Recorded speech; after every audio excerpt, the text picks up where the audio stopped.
Ano ba yun? Bago pa lang eh. Magki-intro pa lang. Yun ang intro ko. Yung dighay. Yun. Guys, 2 days na to. 2 days na. Nabili ko to nung, yun na nga, 2 days. Tapos, pinainit ko lang. Hindi na ubos kasi 40 pesos binili ko. Hindi na ubos, pinainit ko na lang. Doon sa, basta doon. Diba? Ayan. At saka magme-milk ako. Bawal muna ako sa kape. Milk muna yan. Milk!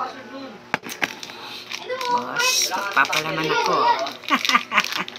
Sus, hindi sa pandesal lang, dapat nakatipid ako eh. Kaso, wala. Nakabili ako ng ganito. Kasi paborito ko to, guys. Naalala ko tuloy yung bata pa ako sa Mindanao. Talagang namumulot kami.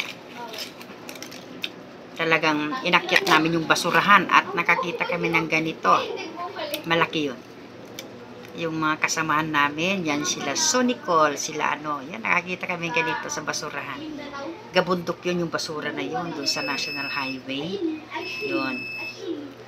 Ayun. Yan, kinagat-kagat namin.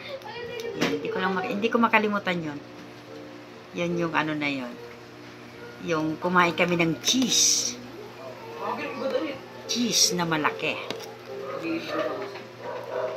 Dahil lang sa dahil sa laking palengke kung ano-ano na lang mo sa mga kalaro mo, pag sinabing tara, punta tayo doon sa sasakay tayo, ganon. Kung saan na kami napapadpad doon sa kalimutan ko na, papuntang Kalandagan yun.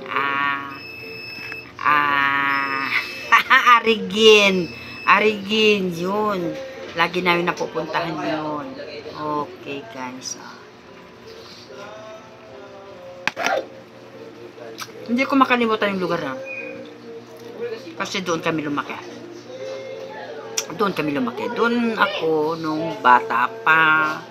Siguro mga 5 years old, 6, 7. Yan. Mga 7 or 8. Andun na ako sa liwayway. Ganun.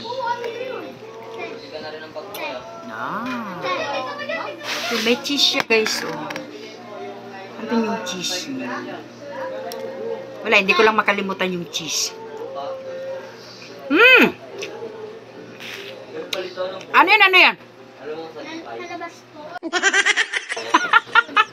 Saglit. Okay, guys. Ano ba to? Okay, guys. Bye-bye!